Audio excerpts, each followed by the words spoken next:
Superstock race Hemi Dart.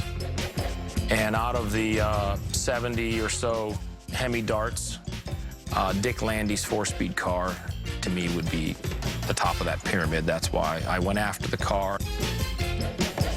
The Dart has a true race engine with magnesium cross-ram manifold and a pair of Holley carbs. Chrysler installed mild street Hemi solid cams, but racers like Dick Landy would often make modifications. The car was shipped from the factory with a standard steel body shell. When a racer reads the rule book and tweaks it and adjusts it in his own mind and learns how to gain an advantage over the other guy, the body panels and door panels on this Hemi Dart are acid dipped, and they're not supposed to be. So the doors are extremely thin on this car. And that was just one of the things that helped make Dick Landy have a little more advantage over the other guy.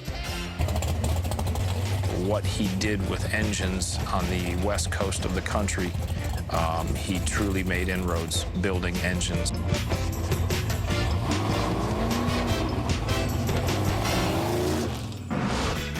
Still ahead, Mopar's largest engine is shoehorned into their compact production car.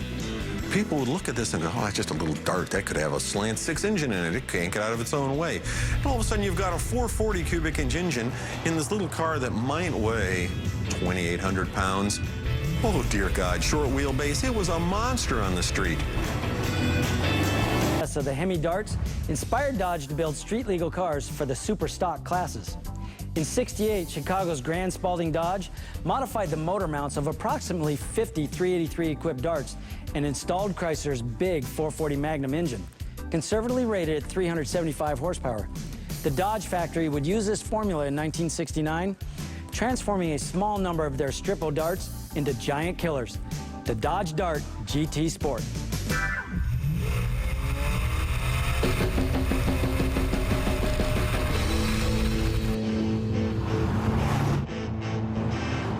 As time went on, you know, the whole trick in performance is power to weight. And so what Chrysler did is it realized that the smallest car they could get their big motor into was likely to be their best performer.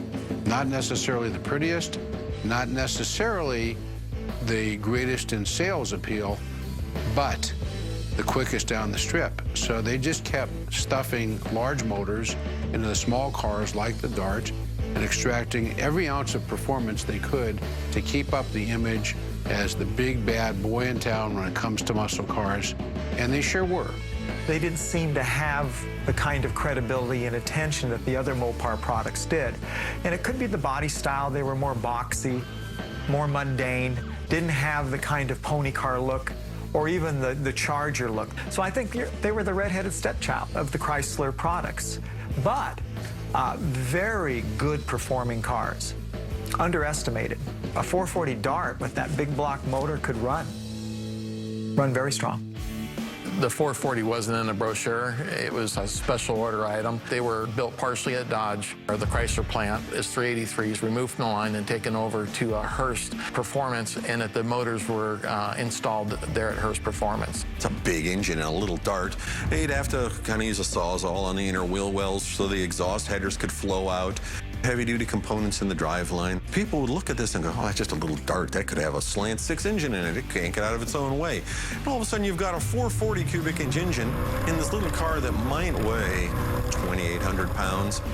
Oh, dear God, short wheelbase. It was a monster on the street. They were all built the same way. 440, single 4-barrel, 727 automatic transmission, and they were all GT Sports, which means they all had bucket seats. They all had the center console with the shifter on it. People say, well, why didn't they put in a 4-speed? And I think there's 2 reasons. One, very little room. That's a very small car, very big motor. Not a lot of room for the linkage to operate, but they probably could have modified that to work. I think the bigger problem, anything you look at Chrysler back in the day that had a 440 with a 4-speed in it, had a Dana underneath the rear end. That's a lot of abuse to a rear end. They didn't have a Dana that would fit an A-body. That, you know, kind of precluded being able to put a 4-speed in there. So as it was, the weak point of these cars was, you know, really the transmissions and the rear ends. The 440 was actually kind of considered almost as powerful as a 426 Hemi because it had massive amounts of torque. The 440 had 480 pounds of foot-pounds of torque. For the street use, 440 was actually toe-to-toe with the Hemis until you really started modifying the cars. The 440 was much more reliable. You didn't have to tinker with it. It just was just a great motor without any tinkering. Almost every one of them met the same demise, you know, becoming a race car, being cut up, put on the track. The other thing, too, is that they're extremely overpowered. They don't brake well, they don't handle well. All they can do is go in a straight line well. So when you take that, put that on the street, it leads to accidents and the cars being removed from the street at that point.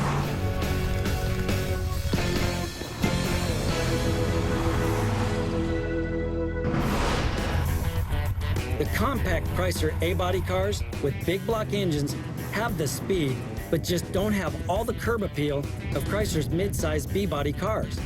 However, you could save a buck and attract plenty of attention with one of the wild colors available from Mopar Muscle in 1970. The 340 hardtop swinger was the only performance Dart in the 1970 lineup.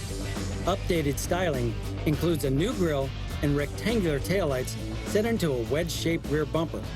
The deck lid and quarter panels are accented with the bumblebee stripe. Flat black hood, oh yeah, with a vivid color. That was so Mopar. In the early 70s, no car company could come near what the Mopar folks were doing for vehicles with just sheer visual chutzpah. I mean, you've got a Panther Pink and, you know, you've got these bright lime green cars. So you spend an extra $250 and you get a 340 cubic inch engine in it. It's going to go like a scalded dog.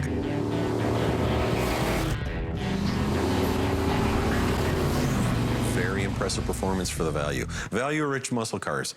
That's what those vehicles were. They were moderately sized, moderately priced, not too hard to insure, not too bad on fuel economy. You know, you might see 12 miles to the gallon with one of these.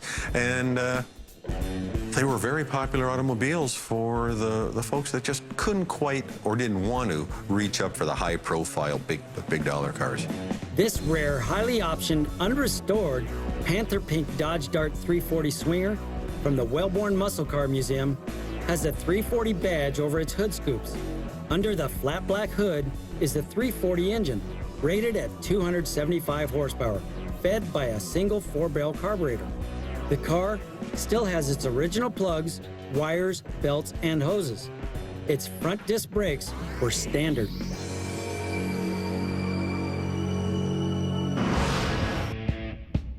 The A-body Chryslers with powerful engines have often been unappreciated, but their racing bloodlines and affordability provided true performance to the masses. In contrast to the smaller A-bodies, the massive power of the 426 Hemi engines in mid-size street cars virtually assured the vaunted legacy of Mopar muscle cars. From the Peterson Automotive Museum in Los Angeles, I'm Chip Foose, and we'll see you next time on American Icon, the muscle car.